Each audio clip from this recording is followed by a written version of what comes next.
Welcome to the Explainer. Today, we're unpacking a massive shift in how we secure software. We're going to dive deep into the technical differences between reactive CVE scanning and proactive behavioral dependency analysis. It's a fascinating shift in mindset, and honestly, it's absolutely crucial for protecting modern dev environments. Okay, let's dive into this. 121,539. That is the staggering number of times compromised phantom packages were downloaded during the DYDX incident. This hit both NPM and PyPy between July 2025 and January 2026. Now you have to understand, these weren't accidental coding bugs. No way! These were poisoned, malicious updates intentionally built to drop cryptocurrency wallet stealers and remote access Trojans straight onto developers' machines. So, here's our roadmap for the Explainer. First, the supply chain threat. Then, why CVE scanners fail. Next, the install script danger, followed by behavioral analysis explained, catching obfuscated payloads, and finally, securing CI/CD pipelines. Section 1.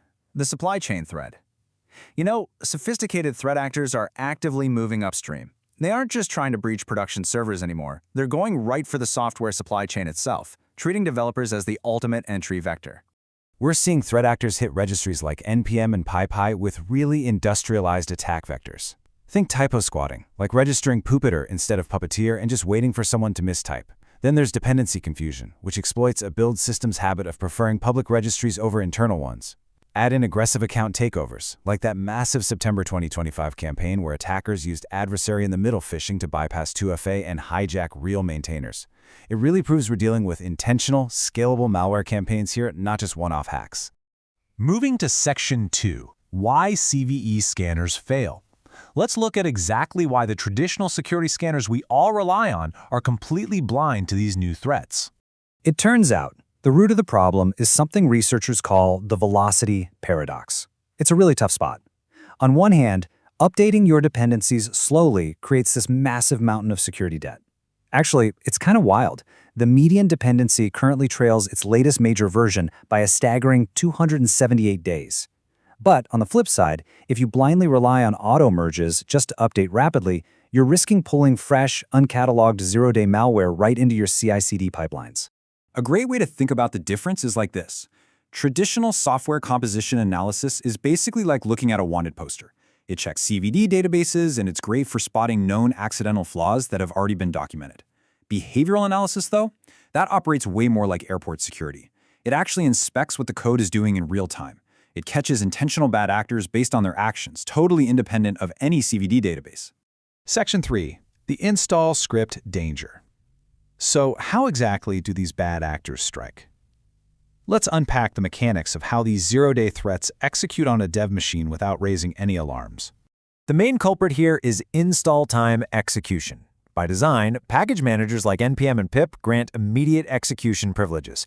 Whether we're talking about a setup.py script in Python or a pre-install hook in Node.js, these scripts run automatically the second you download the package. This literally allows an attacker to execute payloads, read files, or steal your environment variables instantly. And the scariest part, it requires absolutely zero explicit user interaction. I want to highlight a quote directly from our source material that really hits the nail on the head. The gap between convenient default and arbitrary code execution is one unclaimed package name. When our default package manager behaviors favor convenience over security this heavily, your entire daily coding environment is literally just one typo away from a total compromise. That brings us to Section 4, Behavioral Analysis Explained. Let's shift gears to the solution and see how behavioral dependency analysis actually builds a shield against these attacks. Now, what's really interesting here is seeing exactly what behavioral scanners are hunting for. They'll flag network calls trying to connect to external command and control servers right during installation. They look for environment variable harvesting, like code sneaking around reading process.m to steal your AWS keys. They also watch for file system probing, where a script tries to read the SSH keys right out of your home directory. The realization here is pretty simple. A basic date formatting library has absolutely zero business reading your SSH keys or opening remote network ports. Right? Section 5. Catching obfuscated payloads. Okay, but what if the attacker tries to hide? How do we actually catch attackers who actively obfuscate their malicious code? Well, it turns out tools like Socket catch obfuscated payloads by hunting for specific red flags. They're looking for highly entropy-dense code blocks, unexpected base64 encoding, runtime code evaluation using commands like eval, or hidden bash script executions. Think about it. Legitimate open-source packages almost never need to heavily encrypt or hide their core functionality. So when these sketchy patterns show up, it strongly signals malicious intent. Section 6. Securing CI/CD pipelines. Now let's get actionable and look at how developers can actually wire this protection directly into their workflows. Building a dependency firewall is actually a super straightforward process.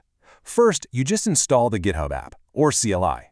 Then, whenever a dev opens a pull request that introduces a new dependency or tweaks an existing one, the system triggers. An automated security report jumps in and analyzes the actual behavior of those specific packages. And finally, you just automatically block the build if behavioral threats are found. It intercepts the risk way before it ever has a chance to merge into your main branch. So the crucial point is how the magic really happens with one specific command, socket CII. This CLI primitive runs a local scan, and it's designed to exit with a non-zero status if any threat is detected. By simply wiring this into your pipeline, your engineering teams can completely automate the blocking of supply chain attacks.